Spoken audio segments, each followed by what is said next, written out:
اعوذ باللہ من الشیطان الرجیم بسم اللہ الرحمن الرحیم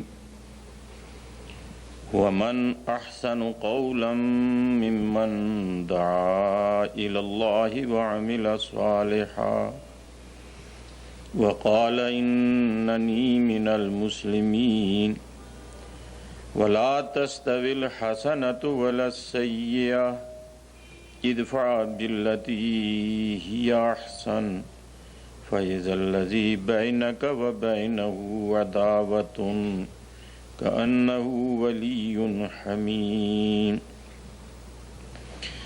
وما يلقاها إلا الذين صبروا وما يلقاها إلا ذو حظ عظيم وَإِمَّا يَنزَغَنَّكَ مِنَ الشَّيْطَانِ نَزْغٌ فَاسْتَعِذْ بِاللَّهِ إِنَّهُ هُوَ السَّمِيعُ الْعَلِيمُ صدق اللہ العظیم۔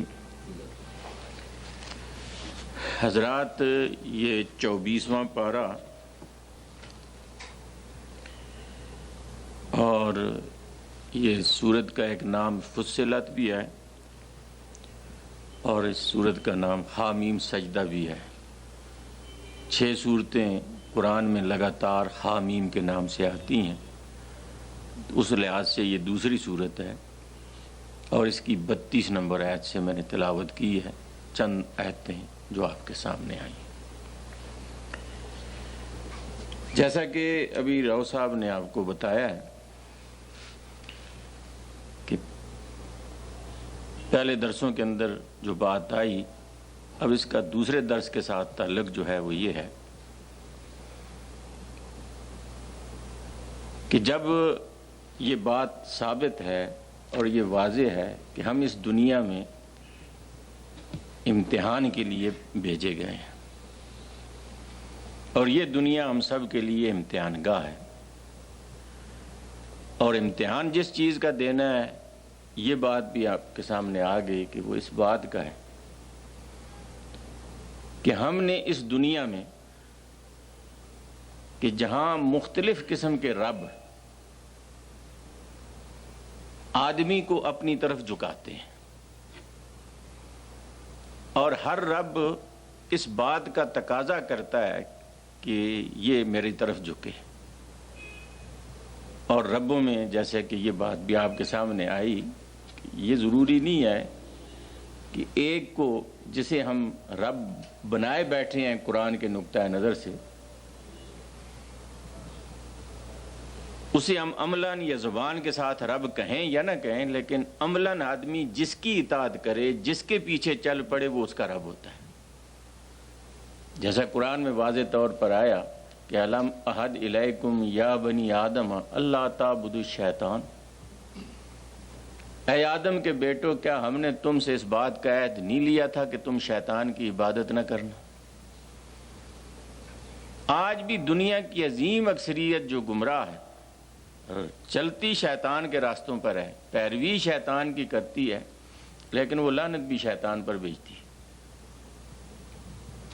لیکن زبان سے لعنت بھیجنا اور عملاً اسی کے راستے پر چلنا، یہ دراصل اسی کی عبادت ہے۔ قرآن یہ کہتا ہے کہ تم جس کے کہنے مان رہے ہو، جس کی اطاعت کر رہے ہو، جس کے پیچھے چل رہے ہو، جس نے جو راستہ اس نے تمہیں بتایا اس پہ چل رہے ہو، تو زبان سے جو مرضی ہے تم کہو، عملاً تم عبادت اس کی کر رہے ہو، عملاً تم نے اسی رب بنایا۔ اور اسی طرح سے قرآن نے یہ بھی بتایا کہ کسی نے اپنے ماں باپ کو رب بنایا، بیوی بچوں کو رب بنایا، اپنی خواہشات کو رب بنایا۔ مسئلہ یہ ہے کہ جن کے پیچھے چل پڑے آدمی،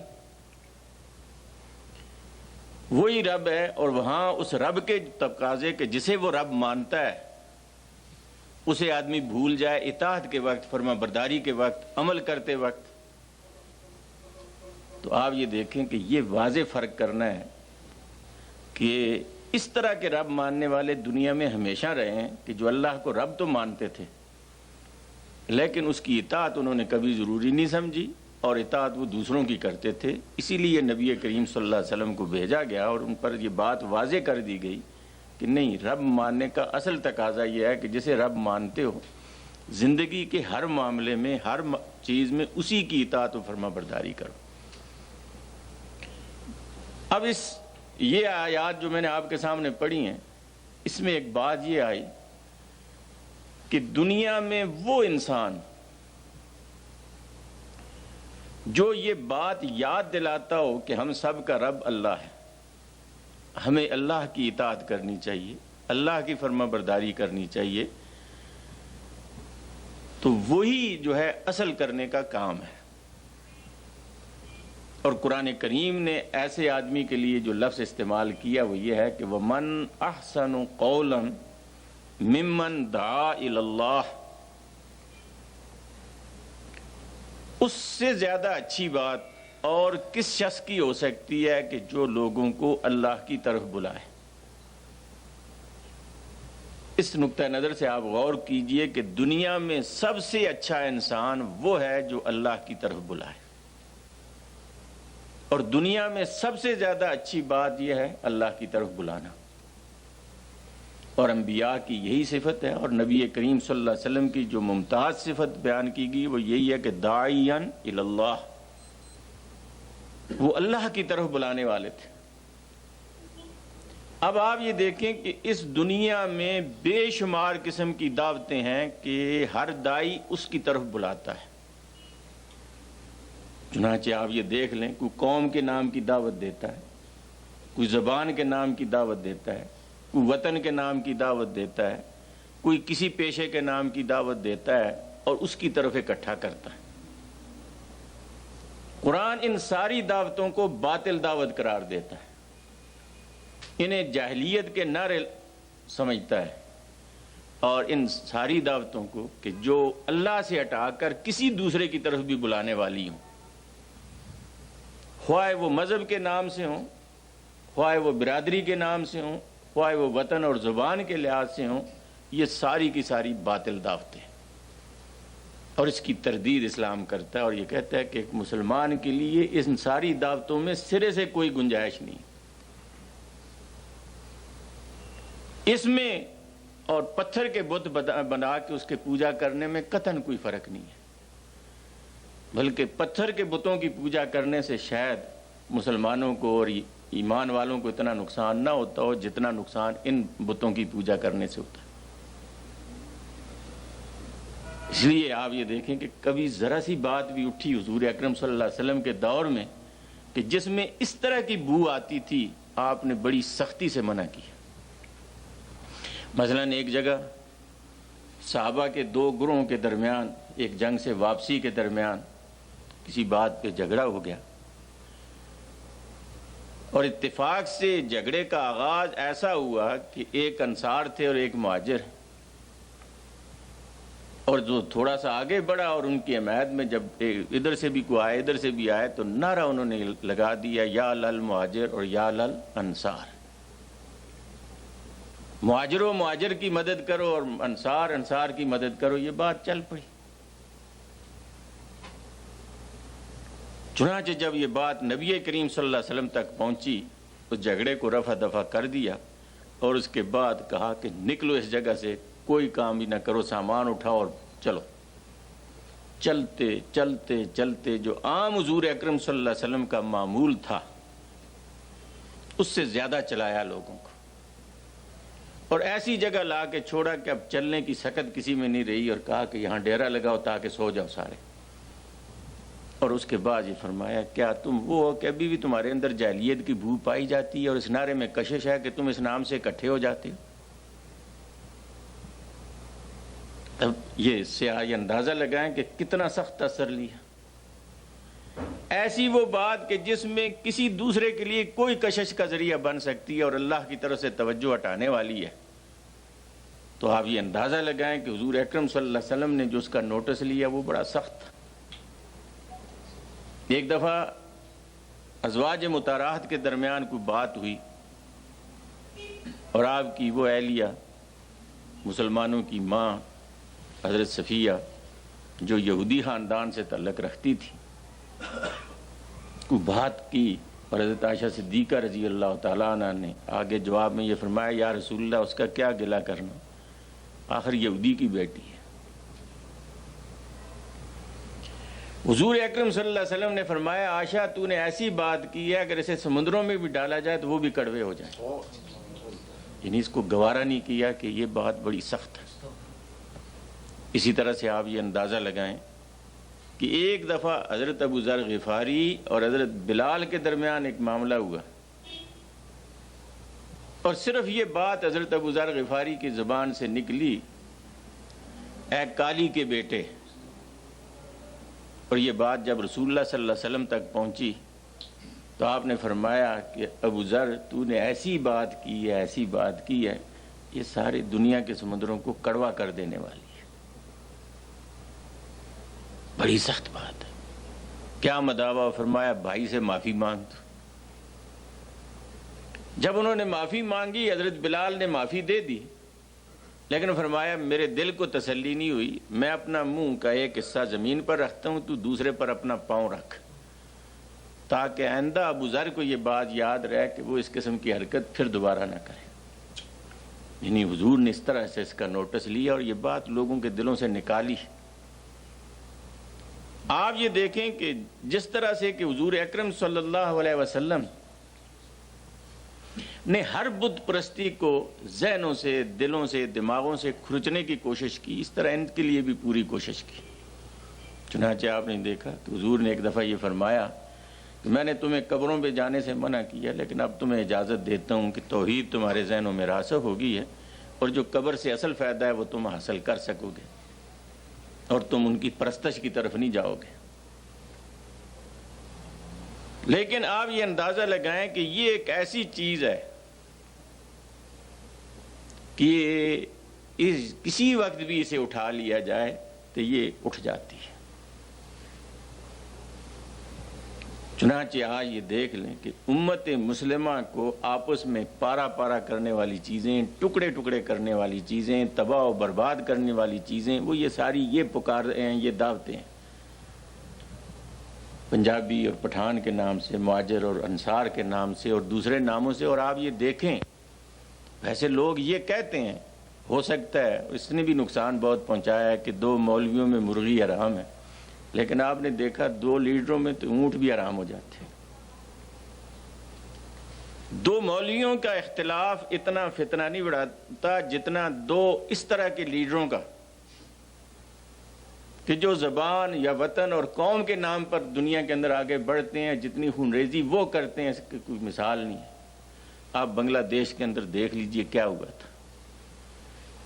اگر اس وہاں کا ہندو بنگلہ بولتا ہے اس سے کسی کو کوئی سروکار نہیں، وہ دندناتا پھرتا ہے، اور وہاں کا اگر کوئی مسلمان دوسرا ہے جسے بنگلہ نہیں آتی یا بنگلہ کے رہنے والا نہیں ہے، وہ قتل کر دیا جاتا ہے اور وہ اس کا شکار ہوتا ہے۔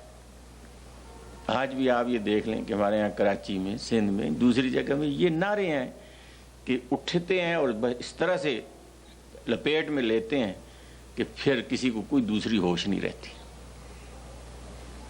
اس لحاظ سے دنیا کے اندر یہ ساری دعوتیں باطل ہیں، یہ انسانوں کو پھاڑنے والی ہیں، ٹکڑے ٹکڑے کرنے والی ہیں، اور ہر وہ چیز جو انسانوں کو ٹکڑوں میں کر دے وہ خدا کی دعوت نہیں ہو سکتی، وہ اللہ کی بات نہیں ہو سکتی، اور اس میں کوئی خیریت کبھی بھی نہیں ہے۔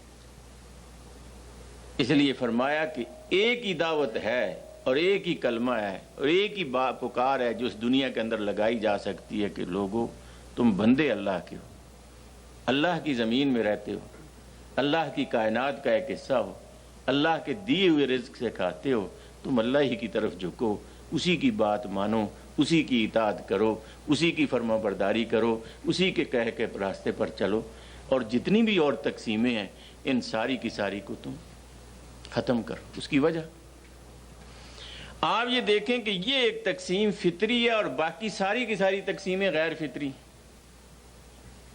مثلا اگر ایک آدمی یہ کہتا ہے یہ کالا ہے، یہ گورا ہے، یہ جو گورا ہوا ہے اس میں اس کی اپنی ذاتی خوبی کون سی ہے؟ اور اگر کوئی کالا ہے تو اس میں اس کی اپنی ذاتی کمزوری کون سی ہے؟ یہ تو پیدا کرنے والے نے پیدا جس طرح سے جس کو کیا ہے بس اس میں ہے۔ اگر وہ کسی کے اندر یہ نقص نکالتا ہے تو اس کا نقص اس انسان کے لیے نہیں ہے، یہ تو اس پیدا کرنے والے پر اعتراض ہے۔ اگر ایک شخص جو ہے وہ پٹھان ہے، دوسرا پنجابی ہے، تیسرا کوئی اور ہے، تو اس میں اس کا کیا کمال ہے اور یا کسی دوسرے کا کیا نقصان ہے؟ اس لیے کہ کوئی شخص یہ تو نہیں کہ وہ انتخاب کر کے آیا تھا، یہ تو اللہ کی مرضی ہے، جسے جس گھر میں جس وقت جہاں پیدا کرے، جس ملک میں جس وطن میں۔ اس لیے کہ آدمی فخر اس چیز پر کرے کہ جو اس کی اپنی ہو، اور جو اس کی اپنی ہے ہی نہیں، اسے اس حیثیت میں لا کے اس دنیا کے اندر چھوڑا گیا ہے، وہ اس کی مالک اور خالق کی مرضی کے مطابق ہے، وہ اس میں کسی دوسرے کو عیب یا نقص نکالنے کی کیا ضرورت ہے؟ اصل چیز جو ہے، اس لیے یہ فرمایا کہ بہترین وہی ہے جو اللہ کے نزدیک کہ جو تم سب میں زیادہ خدا کا مطیع و فرمانبردار اور اللہ سے ڈرنے والا ہے۔ اور قیامت کے دن ہم تم سے یہ نہیں پوچھیں گے تمہارا رنگ کیسا تھا، تمہارا قد کیسا تھا، تمہاری آواز کیسی تھی، تم کس مسلک کے تھے، تم کس برادری سے تعلق رکھتے تھے، تم کس ملک کے رہنے والے تھے۔ ان میں سے کوئی سوال نہیں ہوگا۔ یہ سوالوں کی فہرست میں ہے ہی نہیں سرے سے یہ بات شامل۔ وہاں تو ایک ہی بات ہے، فرمایا فمن ثقلت موازینہ فاولئک هم المفلحون، جس نے بھی اپنے نیکی کے پلڑے کو بھاری کر رکھا، خواہ دنیا میں تم اسے ساتھ بٹھانے کے لیے بھی راضی نہ ہو، لیکن وہی کامیاب ہوگا۔ ومن خفت موازینہ، اور جس نے اپنا وزن جو ہے ثابت نہ کر سکا، ہلکا رہا، فَأُولَٰئِكَ الَّذِينَ خَسِرُوا أَنفُسَهُمْ فِي جَهَنَّمَ دَاخِرُونَ، کسی کا بیٹا ہو، کسی کا بھائی ہو، کسی کا باپ ہو، اس نے جہنم میں ذلت کے ساتھ جانا ہے، اور ذلت سے اسے بچا کوئی نہیں سکتا۔ اس لحاظ سے یہ واضح بات کر دی گئی کہ دنیا میں دعوت ہے ہی کوئی نہیں، اور جو اس دعوت کے نام سے علاقائی، برادری، نسلی، مسلکی قسم کے جتنی بھی گروہ بندیاں ہیں، یہ بت پرستی ہے واضح طور پر۔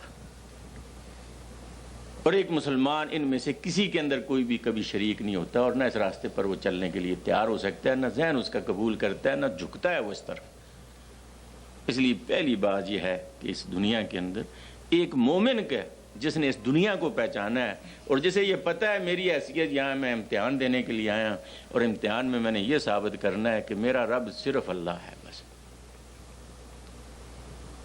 اور اس کے علاوہ جتنے بھی ربوبیت کے دعوے لے کر آتے ہیں اور وہ مطالبے مجھ سے کرتے ہیں جھکنے کے، میں ان سب کو ٹھوکر مار دیتا ہوں۔ اور اسی کا مفہوم وہی ہے جو لا الہ الا اللہ کے اندر ہم ادا کرتے ہیں۔ اسی کو ایک فارسی کے ایک صوفی نے بڑے پیارے انداز سے یہ کہا ہے، اس نے کہتا ہے جو تیغے لا بدستاری بیا تنہا چ غمداری مجوز غیر حق یاری کہ لا فتاح الا لا ایک تلوار ہے، اسے جب تو لے کر نکلے اکیلا نکل میدان کے اندر، اور جو بھی الہ کا دعویٰ کرتا چلا جائے کاٹتا چلا جا اسے، کسی ایک کو سلامت نہ چھوڑ۔ اور یہی لا کہ اس کے بعد تو اس بات کا بھی دعوے دار نہ ہو کہ میرے ساتھ کون آنے والا ہے، میرے ساتھ چلنے والا کون ہے، میرا ساتھ دینے والا کون ہے۔ یہ وہ راستہ ہے کہ جو اللہ کی مدد پر ہو سکتا ہے، اس میں کسی دوسرے کے ساتھ دینے کی ضرورت ہے ہی نہیں۔ اگر دے تو اس کی اپنی خوش قسمتی ہے، نہیں دیتا تو اس کے لیے راستے میں کوئی رکاوٹ بھی نہیں ہے، اسے تنے تنہا اٹھ کر یہ کام کرتا ہے۔ اس لیے حضور اکرم صلی اللہ علیہ وسلم نے ایک مومن کا مقام جو بیان فرمایا وہ یہ ہے کہ ایک مومن سارے جہان پر باری ہوتا ہے۔ یہ سارے جہان پر باری ہونے کا مطلب ہی یہ ہے کہ جیسا کہ قرآن میں ایک دوسری جگہ یہ بتایا کیوں باری ہوتا ہے، ذالک بان اللہ مولا الذین آمنوا وان الکافرین لا مولا لہم، مومن وہ ہے کہ اس کا مولا اس کا اللہ ہے اور کافروں کا کوئی مولا نہیں، جسے اس کی حمایت پر اٹھ کے اس نے کام کرنا ہے، اسے کوئی رکاوٹ بھی نہیں۔ اس لیے یہ ہے کہ ومن احسن قولا ممن دعا الی اللہ، دنیا میں اس سے اچھا انسان اور کوئی نہیں ہے جو لوگوں کو اللہ کی طرف بلانے والا ہو، اور دنیا میں اس سے زیادہ اچھی بات اور کوئی نہیں ہے جو اللہ کی طرف بلانے والی ہو۔ آج یہ دیکھ لیں کہ ہم میں سے کتنے ہیں جو اللہ کی طرف بلاتے ہیں۔ ہم شیعہ ہیں، سنی ہیں، دیوبندی ہیں، بریلوی ہیں، پٹھان ہیں، مہاجر ہیں، پاکستانی ہیں، ہندوستانی ہیں، بنگلہ دیشی ہیں، لیکن بحیثیت مسلمان کے بھی کبھی ہم نے بات کی، یا اس حیثیت سے بھی ہم نے سوچا کہ ایک کو اس نقطۂ نظر سے دیکھا ہو؟ اس لیے یہ جتنی بھی دعوتیں ہیں سب جہلیت کی دعوتیں ہیں، اور دعوت ایک ہی ہے کہ کہ لوگو تم سارے اللہ کے بندے ہو، آؤ اللہ کی طرف جھکو، اللہ کی بات کو مانو، اللہ کی اطاعت کرو۔ ایک تو ہے یہ دعوت۔ دوسری بات یہ کہی کہ یہ جو اللہ کی طرف بلانے والا ہے، جب یہ دنیا کا سب سے زیادہ اچھا انسان ہے تو سب سے اچھے انسان کا کردار بھی سب سے اچھا ہونا چاہیے۔ آدمی بلائے تو سب سے زیادہ اچھی بات کی طرف، اللہ یہ کہے کہ یہ سب سے زیادہ اچھا انسان ہے، لیکن 2 قدموں میں لوگ اسے کہیں یہ دیکھو جی یہ ابھی اللہ کی طرف بلا کر آیا، ذرا دیکھو تو صحیح اس کو۔ اس لیے فرمایا وَعَمِلَ صَالِحًا، جس بات کی طرف بلاتا ہے اس کا رنگ، اس کا اثر، اس کی حقیقت، وہ ساری اس کے عمل کے اندر پائی جاتی ہے، اس کے اندر ڈوبا ہوا۔ اور اسی کو کہا جاتا ہے صبغۃ اللہ، وَمَنْ أَحْسَنُ مِنَ اللَّهِ صِبْغَةً، کہ ایک شخص اللہ کے رنگ میں رنگ جائے، اس کا اٹھنا بیٹھنا چلنا پھرنا معاملہ کرنا نہ کرنا، دوستی دشمنی، ساری چیزیں ایک ہی رنگ وہاں سے ظاہر ہو، اللہ بس، دوسری کوئی چیز ظاہر نہ، ایک ہی حقیقت سامنے آئے اور اس عمل میں وہ واضح ہو۔ لوگوں کو کہے خدا سے ڈرو اور آپ خدا سے نہ ڈرے، لوگوں کو کہے آرام نہ کھاؤ اور خود آرام کھائے، لوگوں کو کہے یہ بری بات نہ کرو اور خود آئے۔ ایسے دائیوں کے لیے قرآن نے جو لفظ استعمال کیے ہیں 2 جگہ پر بڑے عجیب ہیں۔ لِمَ تَقُولُونَ مَا لَا تَفْعَلُونَ، تم وہ بات کرتے کیوں ہو، تم کہتے کیوں ہو وہ بات جسے کرتے نہیں ہو۔ اور دوسروں کی، یہودیوں کی مذمت کرتے ہوئے فرمایا تَأْمُرُونَ النَّاسَ بِالْبِرِّ وَتَنْسَوْنَ أَنفُسَكُمْ وَأَنْتُمْ تَتْلُونَ الْكِتَابَ، لوگوں کو نیکی کے واعظ کرتے ہو اور اسی نیکی پر عمل کرنے کا وقت آتا ہے تو اپنے آپ کو بھول جاتے ہو، فراموش کر دیتے ہو، لوگوں کے سامنے کتاب اللہ کا درس دیتے ہو اور اس درس سے اپنے آپ کو مستثنا کر دیتے ہو۔ کہ یہ ہے وہ تمہارا کردار؟ یعنی یہ بات کسی طرح سے نہیں ہے، اور اسے کوئی اسلام نہیں کہتا، منافقت کہتا۔ اور اس منافقت کی 4 بڑی بڑی علامتیں ہیں جس کی طرف نبی کریم صلی اللہ علیہ وسلم نے واضح طور پر نشاندہی کر دی۔ فرمایا آیت المنافق 4، منافق کی 4 بڑی علامتیں ہیں، اگر وہ چاروں کی چاریں اس کے اندر پائی جائیں تو منافق کے خالص ہیں، اور اگر ان میں سے ایک پائی جائے تو 1/4 منافق، 2 پائی جائیں تو 1/2 منافق، 3 پائی جائیں تو 3/4 منافق۔ اب یہ دیکھیں کہ اس میں یہ منافقت کی علامت سے یہ کہا کہ کون سی ہیں۔ پہلی بات یہ ہے کہ اذا اؤتمن خان، جب اس کے پاس کوئی امانت رکھی جائے، کوئی امانت اس کے سپرد کی جائے تو اس میں خیانت کرے۔ یعنی یہ مومن، اس کے اندر یہ صفت نہیں ہو سکتی، اس کے اعمال میں یہ بات نہیں ہو سکتی وہ امانت کے اندر خائن ہو۔ دوسری بات یہ ہے اذا وعد اخلف، جب کسی سے وعدہ کرے اس سے مکر جائے، اس کی خلاف ورزی کرے، اس کی کوئی لاج نہ رکھے۔ فرمایا اور جب بات کرے تو جھوٹ بولے۔ اذا حدث کاذبا، اذا حدث کاذبا، جب بات کرے تو جھوٹ بولے۔ اور چوتھی بات بڑی عجیب ہے اور یہ بڑی اچھی واضح کرتی ہے۔ فرمایا وَإِذَا خَاصَمَ فَجَرَ، جب 2 بھائیوں کے درمیان جھگڑا ہو وہاں ایمان اور منافقت الگ ہوتی ہے۔ فرمایا جب اس کا کسی بھائی کے ساتھ جھگڑا ہوتا ہے تو یہ گالی گلوچ پر اتر آتا ہے۔ یہ 4 باتیں اگر ہیں تو وہ اس ہے، اس لیے یہ کہا کہ ان کے ساتھ وہ دعوت کو لے کے چلے تو کبھی بھی نہیں ہو سکتا۔ آج آپ یہ دیکھ لیں کہ ہم نے ہر چیز کا ایک پرائیویٹ سیکٹر بنا دیا ہے، کہتے ہیں یہ مذہب ہے، یہ معاملہ ہے، اور باقی معاملات جو ہیں اس سے الگ ہیں۔ اسلام میں ایسی کسی زندگی کا کوئی تصور نہیں ہے، وہ ایسی مربوط زندگی ہے کہ ہر چھوٹی چیز بڑی چیز اس کے اندر برابر آ جاتی ہے۔ نمازیں اس عمل سے متاثر اور وہ عمل اس سے متاثر ہوتا ہے، اور اس میں ایک میں بھی فرق کر دیا جائے تو کوئی حیثیت اس کی باقی نہیں رہتی۔ اور بعض وقت آدمی دیکھ کر یہ حیران ہوتا ہے جب حضور فرماتے ہیں کہ خدا کی قسم اس کے اندر کوئی ایمان نہیں ہے، پھر فرمایا خدا کی قسم اس میں کوئی ایمان نہیں ہے، پھر فرمایا خدا کی قسم اس میں کوئی ایمان نہیں ہے۔ رسول اللہ سے پوچھا گیا یا رسول اللہ کس بدبخت کے بارے میں؟ فرمایا جو خود پیٹ بھر کے کھا کے سو گیا ہو اور اس کا پڑوسی بھوک سے تڑپ رہا ہو، یہ اپنے آپ کو مومن کہتا ہے تو خدا کی قسم کوئی ایمان نہیں۔ بعض روایات میں آتا ہے ساما و صلی و زعم انہ مسلم، اگرچہ وہ نمازیں پڑھے، روزے رکھے اور اس گمان میں مبتلا ہو کہ میں مسلمان ہوں، کوئی ایمان نہیں اس کا۔ گویا نماز ایک بات سکھاتی ہے اور وہ بات اس بات کے نتیجے میں ہے، اگر یہ دونوں آپس میں ملتے نہیں ہیں تو یہ الگ الگ چیز کوئی بھی نہیں۔ اس لیے قرآن میں واضح طور پر کے بارے میں یہ آتا ہے کہ قرآن میں یہ بات آتی ہے ان الصلاۃ تنہی عن الفحشاء والمنکر، نماز تو بے حیائی اور برائی کے کاموں سے روکتی ہے، اور حضور فرماتے ہیں جس کی نماز نے اسے بے حیائی سے نہیں روکا اس نے نماز پڑھی ہی کوئی نہیں۔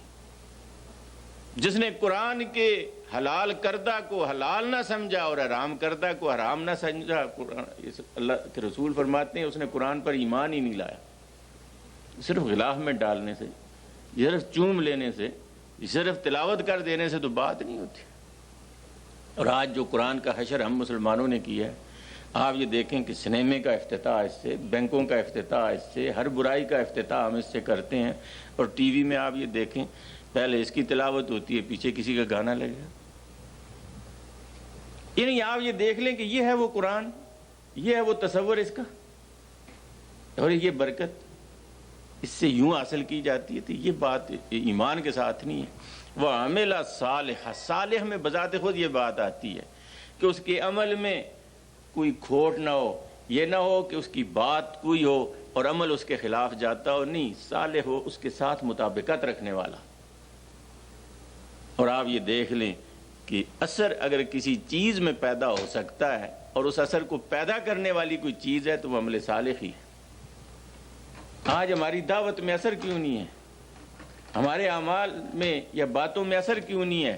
ہم خود سوچیں تھوڑی دیر میں ہے کہ جب ہم جس بات کو کہتے ہیں ہم خود اسے نہیں کرتے، دوسرے کو کہنے سے اس میں کیا اثر پیدا ہوگا؟ اور پہلے لوگوں نے ہمیشہ اس بات کا خیال رکھا ہے، اور یہ کام مثال مشہور ہے اور یہ واقعہ ہے۔ آدمی سوچے ان باتوں پر، یہ حقیقت کی طرف آدمی کی نشاندہی کرتی ہے کہ یہ بہت سے بزرگوں کے نام سے مشہور ہے، زیادہ تر شیخ عبد القادر گیلانی رحمۃ اللہ علیہ کی طرف ہی منسوب ہے کہ ایک بوڑھی ایک بچے کو لے کر آئی ان کے پاس کہ جی یہ گڑ کھاتا ہے، جی اسے کچھ نصیحت کریں، کچھ دم کر دیں، کچھ کر دیں بھر۔ آپ نے فرمایا کل لے آنا۔ وہ دوسرے دن جب لے کر آئی تو انہوں نے بچے کے سر پہ ہاتھ رکھ کر کہا بیٹا گڑ نہ کھایا کرو۔ بس اتنی سی بات کو اس بوڑھی نے ناکافی سمجھا اور کہا اگر اتنا ہی کہنا تھا تو یہ میل 1.5 میل کل کا چکر مجھے کیوں لگوایا آپ نے؟ آپ کل ہی کہہ دیتے۔ تو کہا کہ ماں میں کیسے کہہ سکتا تھا کل گڑ جب میں نے خود کھایا ہوا تھا۔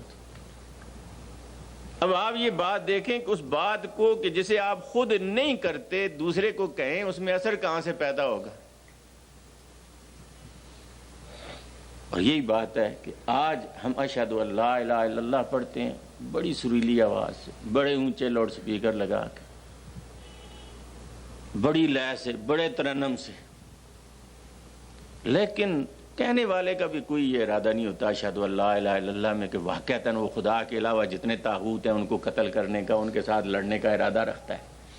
اس وجہ سے سننے والے پر بھی اس کا کوئی اثر نہیں ہوتا، کہتا ہے اسے کہتا ہے کہنے دو اس کو۔ لیکن یہی اشہد ان لا الہ الا اللہ اگر ابو ذر غفاری خانہ کعبے میں آ کر پڑھتے ہیں، لوگ ٹوٹ پڑتے ہیں اسے مارنے کے لیے، حالانکہ اس کے علاوہ اس نے کوئی بات نہیں کی،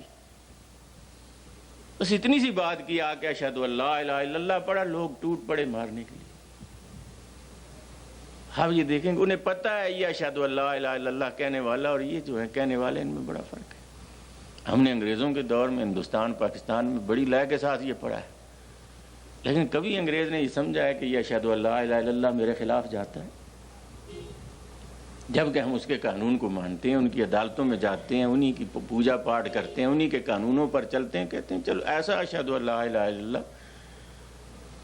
جس میں ہمیں شامل کر دیا گیا ہو کہ یہ اس میں نہیں آتے، پھر جو بھی پڑھے پہ پڑھتا رہے، اس میں کیا فرق پڑتا ہے؟ اس لا الہ کی دعوت آپ ہندوؤں کو دیں، سکھوں کے ملک میں پہنچائیں، کسی جگہ پہنچائیں جس میں یہ پتہ ہو کہ یہ کسی طاغوت کے خلاف یہ اٹھنے والے نہیں ہیں، اس کے خلاف کوئی بات نہیں کرنے والے، تو اسے ثواب سمجھنے کے لیے تو سارے تیار ہیں۔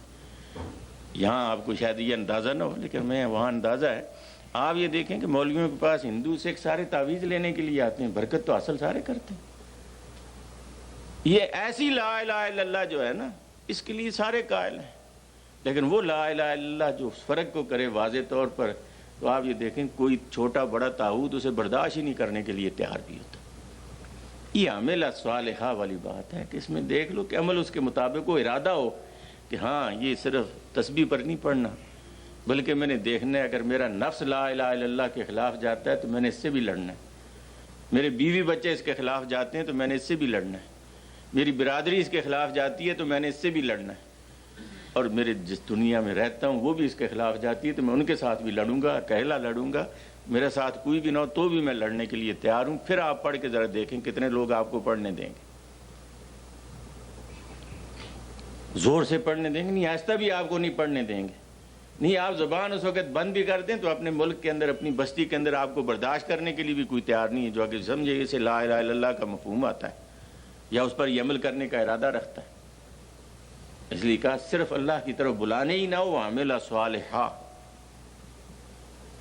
اور اس کے بعد تیسری بات جو کہی اس کے ساتھ یہ بڑی عجیب ہے، فرمایا وَقَالَ إِنَّنِي مِنَ الْمُسْلِمِينَ، اور یہ کہے کہ ہاں میں مسلمان ہوں۔ اس میں دو باتیں، ایک بات تو یہ ہے کہ اس کا کسی زمانے کے ساتھ تعلق نہیں ہے کہ آدمی جب یہ کہے کہ لوگوں اللہ کی طرف آؤ، لوگوں اللہ کی اطاعت کرو، لوگوں اللہ کا حکم مانو، لوگوں اللہ کے حکم کو دنیا کے اندر قائم کرو اور غالب کرو، یہ کہے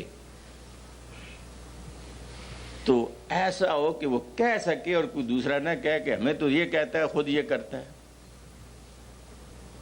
ہاں، اس کے اندر اتنا اس کے اخلاق، عادات اور اس کا کردار اتنا مضبوط ہو کہ وہ ڈھنکے کی چوٹ پر کہے کہ جو میں کہتا ہوں میں کرتا بھی اسی کیوں ہوں، وقال اننی من المسلمین، اور کوئی اس کے خلاف انگلی نہ اٹھا سکے۔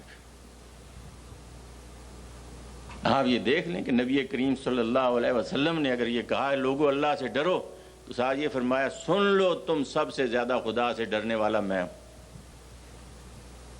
اگر یہ فرمایا ہے کہ تم اپنی زندگی کو خدا کے حوالے کرو، تو پہلے یہ فرمایا کہ میں نے اپنی زندگی کو خدا کے حوالے کیا ہے۔ انہوں نے جہاد کی فضیلتیں نہیں بیان کی، خود جہاد کے راستے میں سب سے پہلے گئے۔ انہوں نے صرف برکت کے وعظ نہیں کیے، بلکہ جس کام کو ضروری سمجھا خود آگے بڑھے۔ انہوں نے شہادت کے صرف مقام ہی نہیں بیان کیے، بلکہ یہ دعائیں فرمائے، یا اللہ تم مجھے اپنے راستے میں اس بات کا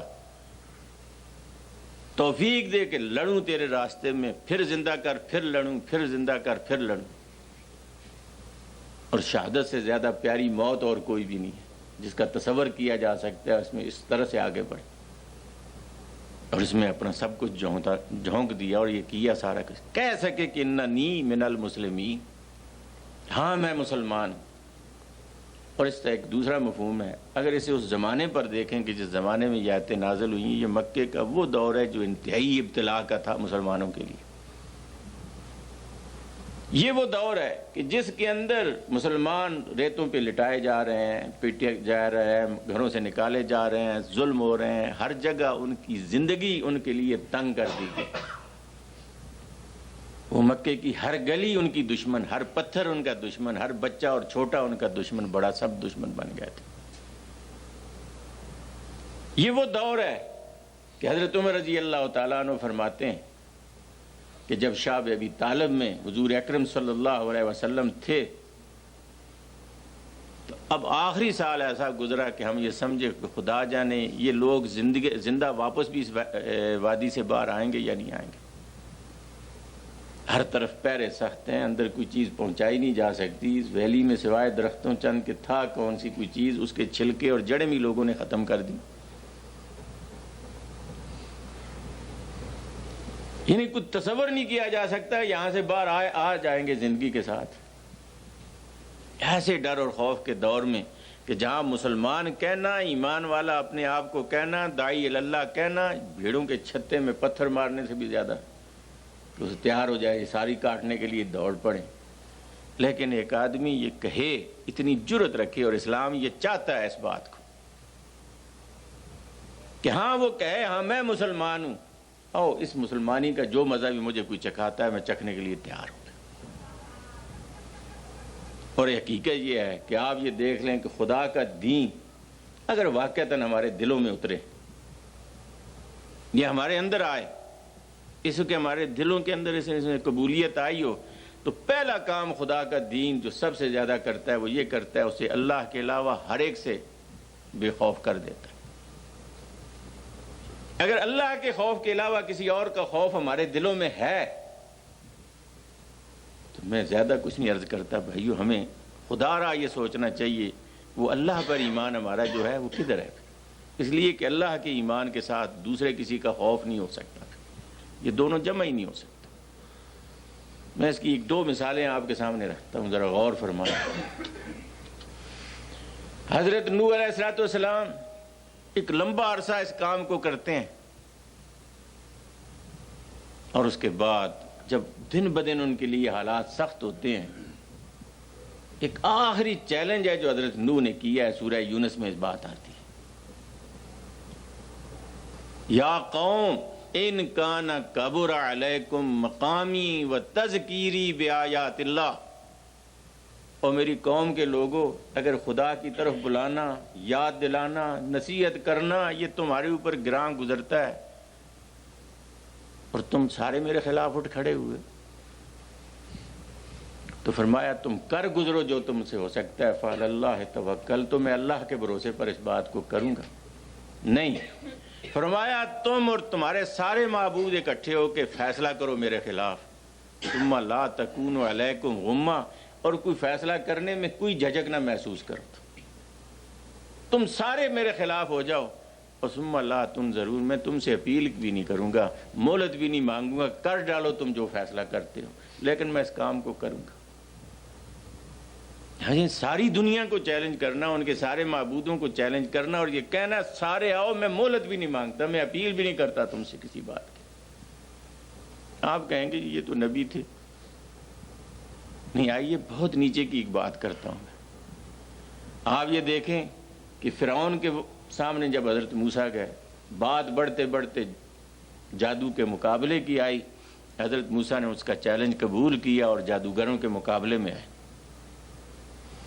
وہ جادوگر جب مقابلے کے لیے آئے تو فرعون کے اوپر ان کی نگاہیں جو لگی ہوئی تھیں، قرآن اس کا منظر جگہ جگہ کھینچتا ہے، آدمی حیران ہو جاتا ہے، اور وہ یہ ہے کہ کہیں یہ بات آتی ہے اِنَّا لَنَا لَأَجْرًا إِن كُنَّا نَحْنُ الْغَالِبِينَ، اے ہمارے دنیا کے داتا بتا، اگر ہم غالب آ گئے کوئی انعام ملے گا؟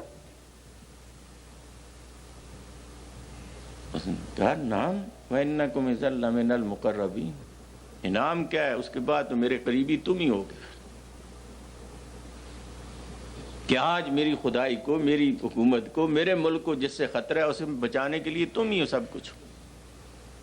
لیکن جب مقابلہ ہوتا ہے، یہ جادوگر ہیں، لالچی ہیں، لالچ میں آئے ہیں، نفع کی امیدیں لے کر آئے ہیں، فرعون کے سامنے دامن پھیلائے کھڑے ہیں، اور جب بات ان کی سمجھ میں آتی ہے، فرعون وہ دیکھتا رہ جاتا ہے، وہ اعلان کرتے ہیں کہ ہم اسی رب پر ایمان لائے جس پر موسیٰ بلاتے ہیں، جس کی طرف سے۔ فرعون کہتے ہیں یہ کیا ہو گیا؟ آمنتم لہو قبل ان آذن لکم، ہار جیت کا فیصلہ میں نے کرنا تھا، تم نے پہلے اعلان کیوں کر دیا؟ یہ کیا کیا تم نے؟ اب اس نے دوسرا پینترا بدلا، انہو لکبیرکم الذی علمکم السحر، مطلب ہے تم اس کے ساتھ مل گئے ہو، سازشی ہو، میری حکومت کے خلاف سازش کرنا چاہتے ہو، میری حکومت کو کھیڑنا چاہتے ہو، تم فلسوف تعلمون، تم جان لو گے کہ میں اتنا کچا نہیں، میری کرسی کافی مضبوط ہے، تمہیں پتہ چل جائے گا میں کیا ہوں، کیا کروں گا۔ لأقطعن ایدیکم وارجلکم من خلاف، تمہارے ہاتھ کاٹوں گا، تمہارے پیر کاٹوں گا میں، وَلَأُصَلِّبَنَّکُمْ أَجْمَعِینَ، اور سب کو سولیوں پر لٹکاؤں گا۔ آپ یہ دیکھ لیں کہ وہاں حضرت موسیٰ کے ساتھ کوئی فوج کھڑی تھی، یہ جنہوں نے ابھی نماز نہیں پڑھی، روزہ نہیں رکھا، کوئی چلا نہیں کاٹا، کوئی نہیں ہے، صرف لا الہ الا اللہ پڑھا، اور فرعون کے ساتھ اسی وقت مقابلہ ہو جاتا ہے، اور دھمکی بھی معمولی قسم کی نہیں ہے۔ ذرا سوچ لیں، ہاتھ کاٹوں گا، پیر کاٹوں گا، سولیوں پر لٹکاؤں گا. لیکن ایمان لانے کے بعد اس جواب پر بھی غور کیجئے کیا ہے. قالوا لا ضیر، کہنے کوئی پرواہ نہیں، کر جو کچھ کرنا ہے تو. سورہ طٰ میں ذرا اس سے مختلف ایک جواب آتا ہے اور وہ بڑی سخت چبھتا ہے. کہتے ہیں فقض ما انت قاض، کر جو تیرا دل چاہتا ہے کر لے ہمارے خلاف. آپ یہ بتائیں یہ کس چیز نے اس راستے تک پہنچایا تھا ان کو؟ ہم نے تو ہزاروں دفعہ تسبیحوں پر پڑھا، اذانوں میں پڑھا، اونچے اور نیچے ذکروں پر ہم نے باتیں بھی کیں، لیکن اس ذکر نے، اس اللہ کی یاد نے کبھی ہمیں خدا کے علاوہ کسی دوسرے سے اتنا بے خوف کیا؟ آج ہم یہ لا الہ الا اللہ پڑھنے والے وہ ہیں، دنیا میں ہر ایک کا خوف ہمارے دلوں میں، اگر کسی کا خوف نہیں ہے تو صرف خدا کا خوف نہیں. آج خدا کا حکم توڑنا، خدا کی بات سے منہ پھیر جانا، خدا کے حکم سے روگردانی کر جانا، اس کی پرواہ ہی ہمیں کوئی نہیں. اور دنیا میں دوسرے کسی کی بات اگر ہو تو اس وقت ہماری حالت اور سی ہو جاتی ہے. یہ قرآن یہ کہتا ہے کہ کون ہے مومن، کون ہے اللہ کی طرف بلانے والا، دائی کون ہے. وقال اننی من المسلمین. حالات جتنے بھی شدید ہوں اس کے ایمان کا تقاضا یہ ہے، اس کا ایمان اسے یہ کہتا ہے کہ آج یہ ثابت کرنا ہے تو نے اس بات کو، دنیا والوں تمہاری طاقتوں میں، تمہاری تلواروں میں کوئی کاٹ نہیں، تمہاری طاقت کوئی طاقت نہیں ہے، تمہاری حیثیت کوئی حیثیت نہیں ہے، تمہاری جمعیت کوئی جمعیت نہیں ہے. ان سب پہ اللہ کا اختیار ہے، اللہ کا ہاتھ ہے، اللہ کی قوت ہے، اور میں اللہ کی قوت سے بول رہا ہوں. آپ اسے ثابت کرنے کے لیے نکلیں، خدا آپ کو اکیلا نہیں چھوڑے گا. لیکن آپ پہلے سے مانتے ہیں یہ لیں کہ میرا کیا ہوگا، میرا کیا بنے گا، یہ بات کہوں تو ایسے ڈرپوکوں کی خدا کی بھی کبھی کوئی ضرورت نہیں ہے، اس لیے کہ یہ شریعت بزدلوں کے لیے رہائی نہیں.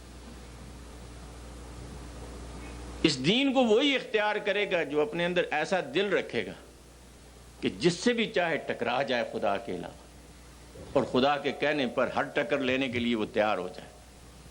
یہ ہے وہ بات جسے کہا کہ وقال اننی من المسلمین، پر یہ بات کہے کہ ہاں میں مسلمان. اب آگے چل کر چند تدبیریں بتائیں ایک دائی کو کہ تم جب اس جنگ میں نکلو گے حق و باطل کی میں، تو تم یہ نہ خیال کرنا ادھر جمعیت بہت زیادہ ہے، ادھر ہتھیار زیادہ ہیں، ادھر طاقت اور قوت زیادہ ہے. تم ایک اور بات کی طرف نگاہ کرو، جو بات تمہارے پاس ہے وہ کسی کے پاس نہیں ہے، جو طاقت تمہارے پاس ہے کسی کے پاس بھی نہیں ہے. اور وہ کیا ہے؟ فرمایا وَلَا تَسْتَوِي الْحَسَنَةُ وَلَا السَّيِّئَةُ. سن لو، نیکی اور برائی کا مقابلہ برابر کبھی بھی نہیں ہو سکتا. نیکی سب سے بڑی طاقت ہے، نیکی سب سے بڑی قوت ہے، اور برائی بڑی سے بڑی طاقت بن کر بھی آ کر اس نیکی کا راستہ نہیں روک سکتی. نیکی آئے گی غالب، نیکی غالب ہو کر رہتی ہے. صرف یہ ہے کہ آپ دیکھیں آپ اسے لے کر کیسے چلتے ہیں. آپ اس نیکی کی آواز بنیں، نیکی کے لیے روح جسم اور جان اس کے لیے بنے، اس کی آواز میں رنگ جائیں، اس کے مطابق آپ چلنا شروع کر دیں، دیکھیں کیا ہوگا. اس لیے کہ یہ کبھی مقابلہ برابر کا نہیں ہوا. ادفع باللتی ہی احسن. اس لیے یہاں ایک بات یہ کہی کہ جو نیکی کا مقابلہ ہے، جو نیکی کے لیے لڑنے والا ہے، وہ برائی کے مقابلے میں برے لوگوں کی عادتیں اور طریقے نہ اختیار کرے. یہ یاد رکھیے، نیکی اپنے لیے خود طریقہ کار ایک رکھتی ہے، اور نیکی کو اگر برائی کے طریقہ کار میں آپ لائیں گے تو وہ نیکی نہیں رہے گی. مثلا آج ہم بہت گھبرا جاتے ہیں، جی پاکستان میں 12 ہم نے الیکشن لڑا ہے، ہوتا کچھ نہیں ہے. دیکھو جی یہ جھوٹ بولتے ہیں، یہ پیسے کھا جاتے ہیں، یہ فلاں کرتے ہیں، یہ پروپیگنڈا جھوٹا کرتے ہیں، یہ سب کچھ کرتے ہیں. مطلب اس ساری باتوں کا یہ ہوتا ہے کوئی تھوڑا بہت ہمیں بھی کرنے کا حق ہو. وہ اگر 10 ووٹ ڈالتے ہیں 5-4 ہمیں بھی ڈالنے کا حق. آپ بتائیں اگر یہی کام ہم نے بھی کیا تو آپ بتائیں وہ سچائی کا علمبردار کون رہے گا؟ برائی کے ساتھ ہم نے شریک ہونا ہے تو اس میں ہم بھی 2-4% ان کے ساتھ شریک ہو گئے. ہم نے ان کا کام کیا، اپنے اللہ کا کام تو کوئی بھی نہیں کیا. انہوں نے اگر ہمارے خلاف جھوٹ بولا، ہم نے بھی جھوٹ بولا، تو بتائیں ان میں اور ہم میں فرق کیا رہ گیا؟ یہاں تو یہ ہے کہ اس قوت کے ساتھ آؤ، ساری دنیا دھوکہ کرے، ساری دنیا فریب کرے، ساری دنیا جھوٹ بولے، ساری دنیا غلط طریقے استعمال کرے، میں نے غلط طریقہ نہیں استعمال کرنا. آئیے نیکی نیکی کے راستے سے آئیے کہ جب اسے نیکی بنا کر پیش کریں پھر دیکھیں اس کی طاقت اور قوت کو. اس لیے کہا ادفع باللتی ہی احسن، تو برائی کو نیکی سے دور کر. یہ نہیں ہے کہ برائی کو برائی سے دور کر، برائی سے برائی کبھی بھی دور نہیں ہوگی، برائی کو نیکی سے دور کر. اب اس کا نتیجہ کیا نکلے گا؟ ہو سکتا ہے تو ایک الیکشن میں ہار جائے، 2 میں ہار جائے، لیکن ایک بات سن، فَإِذَا الَّذِي بَيْنَكَ وَبَيْنَهُ عَدَاوَةٌ كَأَنَّهُ وَلِيٌّ حَمِيمٌ. آج تیری اور ان کے درمیان جو دشمنی ہے، تیری یہ نیکی ان دشمنوں کو تیرا گرم جوش حامی بنا کے چھوڑے گی. آپ اس نیکی کے راستے پر چل کر ذرا دیکھیں کہ واقعتاً یہ ہوتا ہے یا نہیں ہوتا. جتنے ہم نیکی کرنے میں اور نیکی کو نیکی رکھنے میں کامیاب ہوں گے، اتنا زیادہ دشمن مغلوب ہوتا چلا جائے گا. لیکن اگر ہم برائیوں میں شریک ہو جائیں، انہی کے حصے دار بن جائیں، تو پھر ہمارا اصل آواز جو ختم ہو جاتی ہے. ایک آدمی اس لیے چوری کرے جی ذرا غریب بھوکے ہیں میں ان کو صدقہ دے دوں گا، اس چوری کا تو کوئی فائدہ نہیں. یعنی بظاہر تو کہتا ہے بڑی نیک بات ہے، لیکن آپ یہ دیکھیں نیک بات تو نہیں ہے.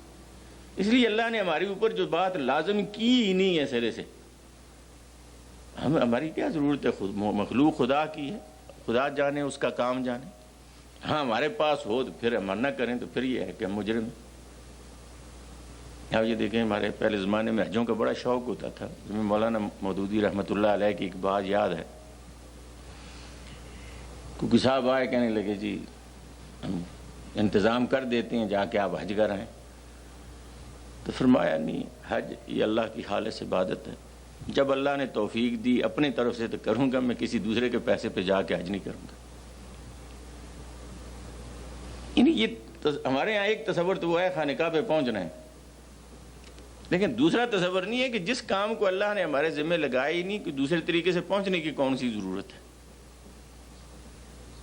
اصل جو چیز ہے وہ یہ ہے کہ آپ یہ دیکھیں کہ ہمارا ذمہ یہ ہے کہ ہم نے واقعتاً دنیا کے اندر اسلام کو غالب ہو ہی جانا چاہیے، کر دینا چاہیے. ہمارا کام صرف ہے کوشش کرنا، محنت کرنا، اور ہم نے کوشش اور محنت کر کے اپنا حق ادا کر دیا، اللہ کے نزدیک ہمارا اجر ہو گیا. اب ہوتا ہے قائم یا نہیں ہوتا، خدا ہم سے قیامت کے دن یہ نہیں پوچھے گا ہوا کیوں نہیں قائم. اگر یہ سوال ہوتا تو پھر ہم کہتے یا اللہ سیدھے راستے سے قائم نہیں ہو رہا تھا، اس لیے ہم نے یہ راستہ اختیار کیا کیونکہ تجھے بھی جواب دینا تھا کوئی. اس نے تو اپنے نبیوں کو بھی یہ بات کہی دی تھی، فذکر انما انت مذکر، تو لوگوں کو یاد دلاتا جا، تیرا کام یاد دلانا ہے. لست علیہم بمسیطر، تو دروغہ نہیں ہے کہ لوگوں کے گلے پکڑ پکڑ کر اسلام کے راستے پر لائے. اس لیے نیکی جو ہے وہ نیکی کے راستے سے آئے گی، اور جس نیکی کی طرف ہم بلا رہے ہیں اس نے ہمیں نہیں نیک رہنے دیا مقابلے کے اندر، دوسرا کبھی بھی ہم اس پر غالب نہیں آ سکتے.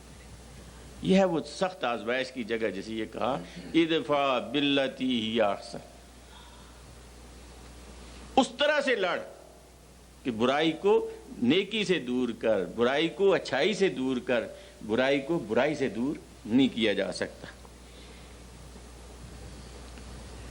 فرمایا اس کا نتیجہ کیا ہوگا؟ تیرے دشمن تیرے دوست بنیں گے. آپ ذرا اندازہ لگائیں، 13 سال مکے کے اندر حضور اکرم صلی اللہ علیہ وسلم کا ہر دن ایسا تھا کہ اگر غیر معمولی قسم کا یقین اور ایمان نہ ہو تو آدمی یہ سمجھتا تھا یہ 2 دن کے بعد یہ ختم ہو جائے گا یہ کھیل. معاذ اللہ، ہجرت کر کے نکل کے جا رہے ہیں، اس بستی میں رہنا نصیب نہیں ہو سکتا، لیکن آپ نے دیکھا کہ حضور کو کس قدر یقین تھا. لیکن ان ساری باتوں کے علاوہ ایک اور بات پر غور فرمائیں کہ جب آپ اپنی جگہ پر آئے تو وہی دشمن، وہی ابو سفیان کی تلواریں، وہی ابو جہل کی تلواریں، اور وہی مکے کے قریشیوں کی دوسری تلواریں جو تھیں جب رسول اللہ کے خلاف تھیں، پھر ساری کی ساری رسول اللہ کے حق میں آئیں یا نہ آئیں. آپ اندازہ لگائیں کہ اکرمہ ابو جہل کا لڑکا جب مسلمان ہوا، انہوں نے ایک ہی خواہش کا اظہار کیا، میری زندگی بھی زیادہ حضور کے خلاف تلوار اٹھانے میں رہی ہے، اب مجھے اتنا موقع مل جائے زندگی کے اندر کہ جتنا کچھ ہم نے کیا ہے خلاف اس کا کوئی نہ کوئی حق ادا کر دیں، اس لیے سرحدوں سے ہم واپس نہیں آئیں گے. اور یہ جنگ قادسیہ میں اکرمہ کے 2 نوجوان بچے شہید ہوئے، اور اس کے بعد حضرت خالد نے چونکہ اس برادری کے تھے، ان دونوں کے سر اپنے ران پر رکھے، ان کو دیکھا۔ حضرت عمر تو اپنے جہاں بیٹھے تھے، لیکن حضرت عمر نے ایک دفعہ کہیں فرمایا تھا، اور بنی مخزوم تمہاری قسمت میں رسول اللہ کی مخالفت ہی ہے، نیکی کوئی نہیں ہے۔ انہوں نے وہاں حضرت عمر کی والدہ کی طرف ان کا نام موسوم کرے، فلانی کے بیٹے آج آ کر دیکھ کہ بنی مخزوم نے جو قربانی دی اس کا بھی کوئی ہے صبر، کہ ایسے نوجوان بنی مخزوم ہی نے پیش کیے پھر دین کے اندر۔ فرمایا تو اس راستے پر آ، فَإِذَا الَّذِي بَيْنَكَ وَبَيْنَهُ عَدَاوَةٌ كَأَنَّهُ وَلِيٌّ حَمِيمٌ، یہ دشمنی گرم جوش دوستی میں تبدیل ہوگی، جانثاری میں تبدیل ہوگی، ہوئی تبدیل۔ ایک دفعہ حضرت عمر رضی اللہ تعالیٰ عنہ کے دور میں آپ جب مشورہ لیتے تھے تو ایمان میں جو سابق تھے ان سے پہلے اور دوسرے بعد میں، اس طرح جب لائن لگی، کمرہ چھوٹا تھا، 2-4 ہی جا سکتے تھے اندر، تو یہ حضرت بلال اور یہ لوگ اگلی لائن میں ہیں، اور یہ ابو سفیان اور ابو جہل کا بھائی حارث یہ وہ پیچھے لگا ہوا ہے۔ لائن میں نمبر آتے آتے آئے گا، کیونکہ نمبر دن کا بہت بعد میں ہے۔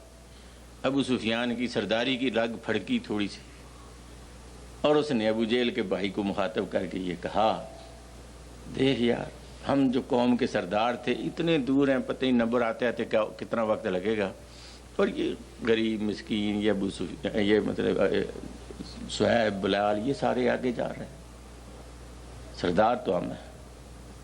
یہ عجیب ہے طریقہ کار۔ دیکھیے ابو جہل کے بھائی نے ایک بات کی، اس نے کہا تمہیں شرم آنی چاہیے، یہ کہہ کر ہم نہیں ہیں سردار، سردار یہ ہیں، ہم نے تلواریں لے کے طاقت کر لے کے اپنی قوت کے ساتھ ان کا مقابلہ کیا، اور ہم ان کو اپنے راستے پر نہ لا سکے، اور یہ ہمیں اپنے راستے پر لے آئے، تو پھر بھی کہتا ہے یہ ہم سردار ہیں، یہ سردار نہیں ہے، سردار بلال ہی ہے، سردار صہیب ہی ہے، سردار یہی ہیں کہ جنہوں نے ہر تلوار کی کاٹ جو تھی وہ صحیح اور برداشت کی، اور بڑے بڑے جابروں اور ظالموں کے جو ہیں گردنیں جھکا کے رکھی، اور آج انہوں نے ہمیں اپنے پیچھے لگایا، ہم ان کے آگے کب لگے تھے کہ آج آگے ہو جائیں۔ لیکن دیکھ لیں کہ آپ کو اس گھر سے ایک بات اٹھتی ہے کہ وہ بات اس کے ذہن میں نہیں آتی، سردار، اس نے کہا نہیں ہم سردار نہیں رہے، کوئی بات ہی سرداری والی نہیں رہی۔ قرآن یہ کہتا ہے وَمَا يُلَقَّاهَا إِلَّا الَّذِينَ صَبَرُوا، اس طریقے کار پہ چلنا کہ حق کے لیے کام زندگی بھر کرنا، حق ہی کے اصولوں کے مطابق کرنا، اور دنیا کی کسی برائی میں ملوث ہوئے بغیر ہر تانا، ہر طرح کے نقصان اٹھا کر اس کو کرتے چلا جانا، فرمایا یہ نہیں ہے کسی کی قسمت مگر بڑے ہی صبر والا کو۔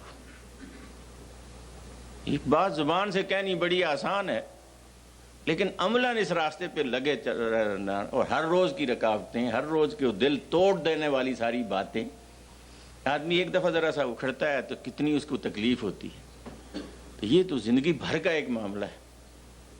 کہا کہ یہ کوئی غیر معمولی قسم کی ثابت قدمی ہو تو وہی ہے، عام قسم کا آدمی سے نہیں برداشت کر سکتا۔ یوں تو ہم ویسے نعتیں پڑھنی ہوں تو پھر تو کہہ دیتے ہیں سلام اس پر کہ جس نے گالیاں سن کر دعائیں دی، لیکن ہمیں یہ سوچنا چاہیے کہ واقعتاً ہمیں گالیاں پڑیں اور پھر ہم سے دعا نکلے، ہمیں نقصان کوئی پہنچائے اور ہم اس کو فائدہ پہنچائیں، ہمیں کوئی تکلیف دے اور ہم رات کی تنہائیوں میں بیٹھ کر اس کے لیے دعا کریں اللہ تو اسے ہدایت کے راستے پر لے۔ وَمَا يُلَقَّاهَا إِلَّا الَّذِينَ صَبَرُوا، یہ نہیں ہے کسی کا نصیبہ مگر اسی کا جو بہت صبر والا ہے۔ وَمَا يُلَقَّاهَا إِلَّا ذُو حَظٍّ عَظِيمٍ، اور یہ بڑی کسی نصیبے والے کی، بڑی عظیم قسمت والی کی بات ہے کہ جو اس کام کو اس طرح سے کر کے چلے۔ اب آخری بات اس سلسلے میں جو کہی وہ یہ ہے کہ دنیا میں سب سے زیادہ تکلیف شیطان کو اسی آدمی سے ہے جو خدا کی طرف بلاتا ہے اور خدا کے راستے پر چلتا ہے، باقی تو اس کے دوست ہیں سارے، اس لیے راستہ بھی انہی کا روکنے کی کوشش کرتا ہے۔ اور آپ یہ یاد رکھیں کہ شیطان یہ کبھی بھی نہیں کہے گا ایک مومن کو، ایک نیک کو، ایک شریف النفس کو، ایک پکے مومن کو تو خدا کو گالیاں دے، خدا کا منکر ہو جا، تو رسولوں سے پر ایمان لانا چھوڑ دے، تو آخرت پر ایمان نہ لا. یہ کام کرے تو ساری زندگی اسے ایک بھی نہیں ملے گا. لیکن اس نے ایمان ہی کے راستے میں ایسی چیزیں پیدا کر دی ہیں کہ آدمی اپنے آپ کو اس راستے پر سمجھتا ہے لیکن اس کے پاس ہوتا کچھ بھی نہیں ہے. ایمان والی کوئی بات بھی نہیں ہوتی. یہ ہے جو سب سے بڑی بات ہے کہ جس پر ایک مومن کو ہر وقت خطرہ ہے. اسی لیے نبی کریم صلی اللہ علیہ وسلم فرماتے ہیں مجھے اپنی امت پہ اب یہ کوئی خطرہ اتنا نہیں رہا کہ یہ اب بت بنائیں گے، ان کو پوجیں گے، ان کی پرستش کریں گے، یہ نہیں کریں گے. لیکن ایک بات کا خطرہ ہے، اور وہ یہ ہے کہ وہ ان کے اندر ایک شرک ایسے دبے پاؤں آئے گا کہ جس طرح چیمٹی جسم پر چلتی ہے تو اس کے چلنے کا احساس آدمی کو نہیں ہوتا، لیکن وہ چلتی جب کاٹتی ہے تو پتہ چلتا ہے یہ کدھر سے چل کے آگے پہنچا. اسی طرح کا شرک خفیہ قسم کا یہ آ جائے گا، اور وہ خفیہ قسم کے شرک کا ایک نام یہ رکھا کہ ریا، کہ آدمی کے اندر دکھاوا آ جائے. آپ یہ دیکھیں کہ یہ دکھاوا ایک ایسی بیماری ہے جس میں ہوتا ہے نا میں یہ ہوں، میں نے یہ کیا، میں نہ ہوتا تو یہ نہ ہوتا، میں نہ ہوتا تو یہ آسمان تو کبھی کا گرا ہوا ہوتا. یہ جو میں ہے یہ آدمی کو خراب کر دیتی ہے، اور آدمی یہ چاہتا ہے کہ کسی کام میں اس کا کوئی تھوڑا ایسا ہو تو ذرا بڑھ چڑھ کر بیان کرے. اسی سے آدمی کی وہ تباہی ہو جاتی ہے، اور شیطان پھر اسے اس ذوق میں لگا دیتا ہے. کسی بزرگ سے شیطان کی ملاقات ہوئی، پوچھا اس نے کہ کیا تیرا معاملہ ہے. اس نے کہا 3 آدمیوں کے بارے میں جب میں انہیں ایک کام میں مبتلا کر دیتا ہوں پھر میں بے غم ہو جاتا ہوں. 3 قسم کے آدمی. ایک وہ جو گناہ کر کے بھول جائے بس وہ میرے کام کا ہے. ایک وہ جو نیکی کر کے اسے نہ بھولے یہ میرے کام کا ہے.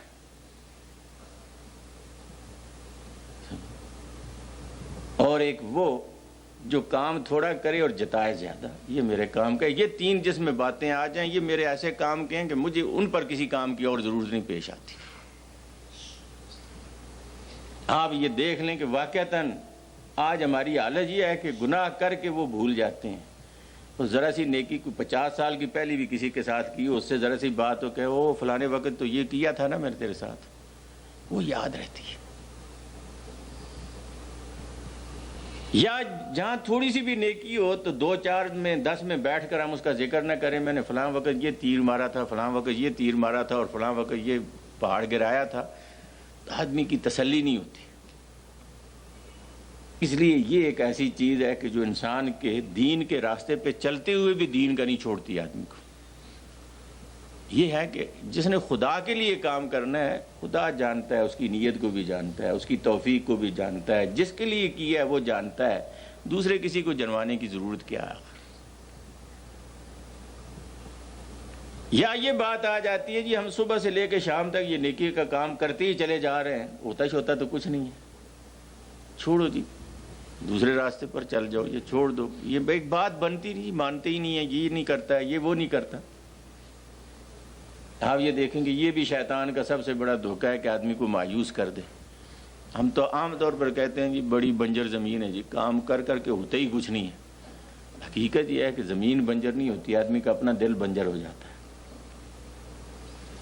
زمین تو تب بنجر ہو کہ آپ کام کر رہے ہیں اور اس کا پھل نہ ملے، آپ فصل کاشت کر رہے ہیں، جب دینے والا کہتا ہے تو نے میرے راستے میں جو قدم اٹھایا میں اس کا اجر تجھے دوں گا. بنجر کیسی رہی زمین جی؟ بنجر ہے ہی نہیں یہ زمین، اس میں تو سوائے پھل کے ملتے ہی اور کچھ نہیں ہے. اس لیے یہ کہا کہ وَإِمَّا يَنزَغَنَّكَ مِنَ الشَّيْطَانِ نَزْغٌ، تو جب اس کام کے کرنے کے لیے اٹھے تو شیطان ٹھونکے مارے گا، کبھی کبھی وہ دل برداشتہ کرے گا، تیرے دل میں ایسی باتیں پیدا کرے گا میں نے یہ کیا وہ کیا، لوگ اس کی قدر ٹھیک نہیں کرتے. یہ بات آئے گی تو کیا کر فاستعذ باللہ، جب ایسی کوئی بات دل میں ہے تو فوراً اللہ کی پناہ مانگ، یا اللہ بچا اس فتنے سے مجھے، یہ فتنہ بڑا سخت فتنہ ہے. ویسے انہ هو السمیع العلیم، اس جملے میں کتنی تسلیاں ہیں جو اللہ نے دی ہیں. ایک تو یہ ہے کہ جب تو شیطان کے فتنوں سے بچنا چاہے اور یہ دل میں بات اٹھی، دلی میں تو نے ایک بات کر دی، اللہ سننے جاننے والا ہے، وہ تجھے بچا لے گا اس سے۔ اور ایک اور بات جو اس کے اندر بتائے گی وہ یہ ہے کہ جس کے لیے تو کام کر رہا ہے وہ سننے والا ہے، وہ جاننے والا ہے، اس لیے اسے جتانے کی ضرورت بھی کوئی بھی نہیں۔ اللہ تعالیٰ مجھے اور آپ سب کو توفیق دے۔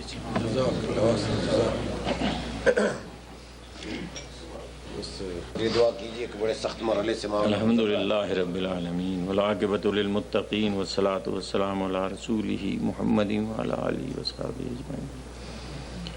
اللہم صلی علی سیدنا محمد وعلی آل سیدنا محمد بارک وسلم۔ پروردگار ہمارے گناہوں کو معاف فرما، ہر قسم کی برائیوں سے یا اللہ محفوظ فرما، یا اللہ وہ کام کرنے کی توفیق عطا فرما جن کے کرنے سے تو راضی ہوتا ہے، یا اللہ ان کاموں سے بچا جن کے کرنے سے تو ناراض ہوتا ہے، یا اللہ اپنے دین کی سمجھ اور اس پر عمل کی توفیق عطا فرما، حضور اکرم صلی اللہ علیہ وسلم کی پیروی نصیب فرما، قیامت کے روز حضور کی شفاعت نصیب فرما۔ یا اللہ دنیا میں جو لوگ بھی تیرے دین کی سربلندی کے لیے کام کر رہے ہیں تو ان کی مدد فرما، ان کی کوششوں کو برابر فرما، ان کی مشکلات کو دور فرما۔